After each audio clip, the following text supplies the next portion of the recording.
दोस्तों, मैं प्रीति आज आपको सुनाने जा रही हूँ हकीकत के पन्नों से मेरी अपनी लिखी कहानी दोस्ती। कहानी उन दिनों की है जब लोग आपसी मेलजोल को पसंद किया करते थे। लोगों का एक दूसरे के घर आना जाना लगा ही रहता था। दिया भी अपने पापा के साथ अक्सर रमेश अंकल के घर आया जाया करती थी, जहाँ वो और आरव कभी आँख में चोली तो कभी लुका छुपी खेला करते थे। कभी आरव दिया को अपने खिलौने खेलने को दिया करता था तो कभी दिया उसके साथ अपनी चॉकलेट शेयर करती थी।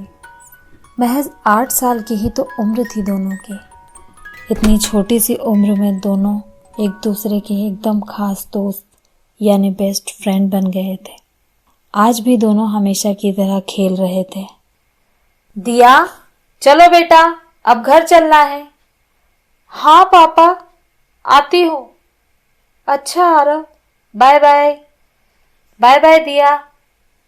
घर से निकलते ही, उमेश, मैं तुम्हें बहुत देर से बताना चाह रहा था, मेरा ट्रांसफ़र दिल्ली हो गया है। बस 1-2 दिन, फिर हम हमेशा के लिए भोपाल छोड़कर चले जाएंगे। अच्छा रमेश, चलता हूँ। तुम कोशिश ज़रूर करना और आते जाते रहना। अब दिन महीनों में और महीने साल में बदल रहे थे। दिया और आरव बड़े हो गए थे। दिया भोपाल में ही एक कंपनी में मैनेजर बन गई थी। एक दिन, ओफो, आज तो ऑफिस जाने में रोज़ से भी ज़्यादा देर हो गई। बॉस की डांट खानी पड़ेगी। ओह गॉड, ये सिग्नल भी अभी बंद होना था। सिग्नल पर उसकी नज़र एक लड़के पर पड़ती है। अरे, ये तो कुछ आरव जैसा लग रहा है। लेकिन आरव यहाँ भोपाल में कैसे हो सकता है? ऑफिस में पैर रखते ही दिया एक बार फिर चौंक जाती है। ये तो वही सिग्नल वाला लड़का है। जैसे ही आरव और दिया की नज़रें मिलती हैं, दोनों एक दूसरे को बस देखते ही रह जाते हैं। दिया, तुम आज फिर लेट हो। Sorry sir. खैर, दिया, इनसे मिलो। ये हैं आरव, तुम्हारे नए बॉस। आरव? क्या तुम इन्हें जानती हो दिया? नहीं सर। अच्छा, ठीक है, अब तुम्हें इन्हीं के साथ काम करना है। जी सर। आरव, ये है कंपनी की मैनेजर दिया। हेलो दिया, कैसी हो? मैं ठीक हूँ सर, थैंक यू। दिया को देखते ही आरव बचपन की यादों में कहीं खो जाता है, जब वो और दिया साथ साथ खेला करते थे। अच्छा आरव, ऑल द बेस्ट।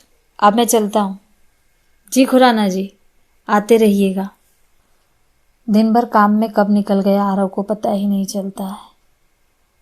जैसे ही शाम होती है, दिया, क्या मैं 2 मिनट तुमसे बात कर सकता हूँ? जी सर, कहिए ना। पहले तो तुम मुझे सर मत कहो, तुम मुझे आरव कह सकती हो। एक्चुअली दिया, तुम्हें देखकर मुझे मेरी बचपन की फ्रेंड याद आ गई। उसका नाम भी दिया था मतलब। अब मुझे नहीं पता कि वो कहाँ है। दिया के चेहरे से आरव की नज़र नहीं हट रही थी। मानो दिल से आवाज़ आ रही हो, जिसे दिल ढूंढ रहा है वो तुम ही हो दिया। मैं वही हूँ आरव। तुमने कुछ कहा क्या? नहीं। आपने कुछ सुना क्या? नहीं, बस मुझे ऐसा लगा तुमने कुछ कहा। आरव भी दिया के दिल में उस राजकुमार की तरह उतर चुका था जिसका उसे इंतजार था। बीते इन कुछ पलों में दोनों की दोस्ती प्यार में बदल गई थी। आरव? हाँ दिया। वो मैं वही दिया हूँ जो बचपन में तुम्हारे खिलौनों से खेला करती थी। क्या बात कर रही हो? Are you serious? मतलब तुम जानती थी कि मैं वही आरव हूँ? हाँ, पर मैं बहुत डर गई थी। मुझे लगा अगर तुम कोई और आरव हुए तो। ओह माय गॉड दिया, आखिर तुम मिल ही गई। और आरव उसके गले लग जाता है। बस इतनी सी थी ये कहानी।